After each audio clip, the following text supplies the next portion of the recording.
So మీరు నాగార్జున గారికి complement ఇచ్చారు కదా సార్, నాగార్జున గారు మీకు ఇచ్చిన కాంప్లిమెంట్ ఏంటంటే 2 సినిమాలు చేశారు కదా డైరెక్ట్. నాకు ఇచ్చిన కాంప్లిమెంట్ ఫ్లాప్ సినిమా తీసిన తర్వాత సినిమా ఇవ్వడం గొప్ప కాంప్లిమెంట్ కదండి. ఎందుకంటే కాంప్లిమెంట్ ఎవరు ఉంటుంది? ఇప్పుడు ఒకటి పేరు చెప్పండి. ఆ తర్వాత మళ్ళీ నేను ఈ సీరియల్ చేస్తూ ఉన్నప్పుడు బాలాజీ టెల్ ఫిల్మ్స్ వాళ్ళు నాకు ఫోన్ చేసి పిలిచారు.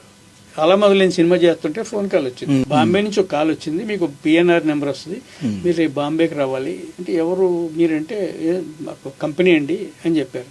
అక్కడికి వెళ్తే ఆ లోపల సిమ్మికర్ణ అని ఒక ఆమె ఉంది, అలా బిజినెస్ హెడ్.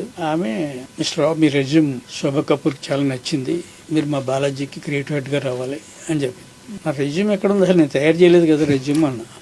ఇదిగో నీ రెజ్యూమ్ అని ఇచ్చింది. అయితే చూస్తే ఉంది రెజ్యూమ్ అది, కానీ నేను గ్రాడ్యుయేట్ బీకామ్ అని ఉంది అందులో. నేను SSC failed, 10th class English exam రాయడం మానేశాను. నేను చదువు పూర్తయిన తర్వాత లిటరేచర్ చదువు కానీ నువ్వు అప్పుడు దాకా ఇవన్నీ చదవద్దని మా నాన్నగారు అంటే ఇంగ్లీష్ ఎగ్జామ్ రాయడం మానేశారు 10th.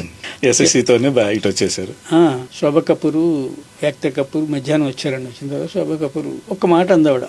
ఆ గౌరవం, ఆ మాటకు నన్ను చాలా కట్టిపడేసింది అంతే. మిస్టర్ రావు, నాకు కావాల్సింది గ్రాడ్యుయేట్ కాదు క్రియేటర్, నీకు కమ్యూనికేషన్ ప్రాబ్లం అయితే నీకు పిఎన్ ఇస్తానని ఒక ఫ్రెండ్ నాకు తెలిసిన ఆయన రమణారెడ్డి అయినా ఈ ఫీల్డ్లో ఉన్న ఆయనకి 40,000 మంత్లీ శాలరీ ఇచ్చేవారు నా పిఏకి. నాకు 1,50,000 ఎస్ఎస్సి ఫెయిల్డ్ క్యాండిడేట్ని 2010-11 2 years ఇచ్చారు వాళ్ళు. నేను శాలరీ అడగలేదు, ఏం అడగలేదు.